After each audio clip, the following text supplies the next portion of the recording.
It's as if you don't exist. That's the idea. Psychos can't kill what they can't find.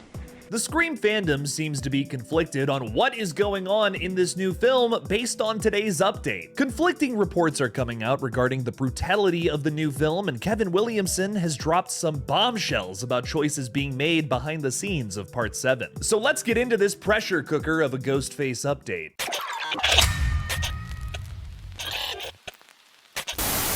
Hey everybody, I'm Killjoy Jake, and instead of having friends, I have horror movies. If you're excited for Scream 7 like me, make sure to like this video and subscribe for more horror movie updates on upcoming releases. Also, become a channel member or Patreon supporter to see exclusive weekly review videos. This week, we're covering the horror section's first outing, Jimmy and Stiggs. Members and supporters can check out that video this Friday. That's tomorrow! Thank you to all of my Patreon supporters and channel members. Now let's get into this. Scream 7 is getting really exciting to talk about again as more and more updates are coming through. A lot of what we're getting into today comes from the new novel from Ashley Cullins called Your Favorite Scary Movie: How the Scream Films Rewrote the Rules of Horror, which covers behind-the-scenes stories of all 7 Scream films. Franchise creator KEVIN Williamson has even described the book as the definitive story of Scream, a true bible of its history and legacy. The coverage of the new film from the novel is really intriguing and even a little spoilery. Yes, ladies and gentlemen, we may be getting into some Scream 7 spoilers in today's video, but thankfully I am saving it for the end of this one, and I will prompt you with a big warning before we get into it. So let's talk about some of the more general but still very juicy details first. Possibly my favorite thing we're gonna talk about here, Scream 7 director KEVIN Williamson announces that Scream 6 is his favorite sequel after the original. That brings so much joy to my Scream 6 loving heart. Williamson said of the film, "It was one chase scene after another. It was so wonderful. I thought the set pieces in Scream 6 were awesome and I loved it. Being a part of Screams 5 and 6 has been a blessed experience.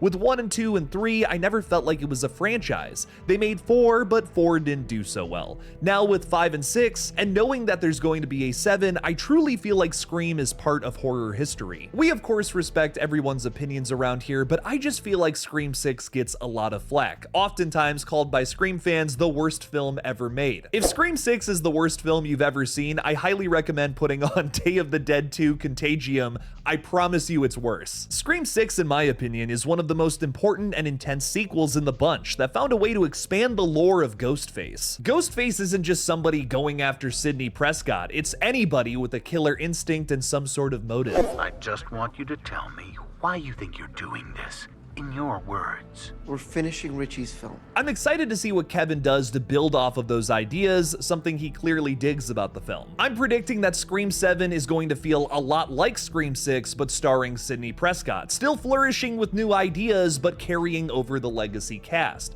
That sounds like a recipe for success. Speaking of Sidney, one of the most polarizing quotes from the novel is making waves in the fandom right now. Neve Campbell made a special request regarding 7 that has fans up in arms. In an interview featured in the novel, KEVIN discussed working with Campbell again in the lead role, saying Neve wants to go back to the first one and find the suspense and really concentrate on scary and not bloody. She was smart. She goes, "This is the time to do it because we're moving away from New York. We're going back to Sidney's life. This is the time to reset a little bit," and I'm like, yep, let's do it. Now, while that quote is obviously stirring up some drama with the notion of a bloodless Scream film on the horizon, I think people are taking this the wrong way. Many folks are hearing this and thinking that Scream 7 isn't going to be bloody at all. What I think is meant by that quote is they're bringing back the original trilogy chase scenes to this installment, where tension building is the focus over anything else. A slasher film without blood isn't really a slasher film though, is it? I think both KEVIN and Neve know that. Also, if they meant no blood and gore at all, or maybe just limited blood and gore, which would still suck, that would really conflict with what Mason Gooding said of the film almost at the top of the year. Back in February, Mason Gooding was on the I've Never Said This Before podcast and talked a little bit about this new film. He said, "This is the most brutal Ghostface I think there's ever been from an anatomically logistical standpoint. There's a lot of blood and viscera, and I feel like KEVIN Williamson directing, fans have a lot to look forward to with what we do with these characters." So in my mind, I think this is going to be a marriage of all things great about the entire Scream franchise so far. A best of both worlds scenario, fingers crossed. You'll have the slow burner chases that build the tension like what we saw in the original trilogy, followed with a brutal kill from Mr. Ghostface that feels a little more reminiscent of what we got in 4, 5, and 6. That sounds like a Scream franchise fan's wet dream. This also makes a lot of sense from a creative standpoint too. We're getting a script from the guys who wrote 5 and 6, with the director being the dude that wrote 1, 2, and 4. I think it's safe to speculate that 7 is going to be an amalgamation of ideas from the entire franchise, not just one section of it or the other. On top of all of that, trusted third-party source Jude Jarjora recently posted, "Think Scream 7 isn't violent? Think again." It's character-driven, and in my opinion, the most interesting real Sidney story yet. It's grounded, menacing, and feels like old-school Scream again. Nobody gets stabbed 15 times and walks it off. The gore is earned if it makes sense. Again, all of this sounds like a wonderful balancing act and music to my ears. There's obviously a lot more to Scream than what you get in the typical slasher like bloody kills. There's also some great character work and some sharp commentary. Scream is essentially the slasher genre's overachiever, but there are still elementary boxes that every single slasher film needs to check off, and one of those things is nasty kills. Scream 7 better have that covered, or I promise you a lot of fans are gonna be turned away from it. If the people making Scream 7 know what they're doing, they're gonna give us some drawn out, tension-fueled chase sequences that are followed up by a brutal, disgusting kill, where hopefully Ghostface is choking somebody out with their own organs. As Martin Scorsese would say, now that's cinema. Now, unfortunately, we do have to end today's rather positive video with a bit of a sour note. Mr. Kevin Williamson has given a quote to this new novel from Ashley Cullens that I feel shouldn't be public knowledge. This feels like a major spoiler for Scream 7, so if you don't want to know how this movie ends essentially, maybe turn off the video now. Potential Scream 7 spoilers ahead, you have been warned. Talking about the ending of Scream 7 essentially, director Kevin Williamson says, "I have made it very clear, I think publicly too, that Sidney has been through so much torment, and she has been through so much trauma that to give her anything less than a happy ending is mean. It's just sacrilegious." While I both agree with Kevin Williamson, and I know that this has been a public statement from both Kevin and Nev before in the past,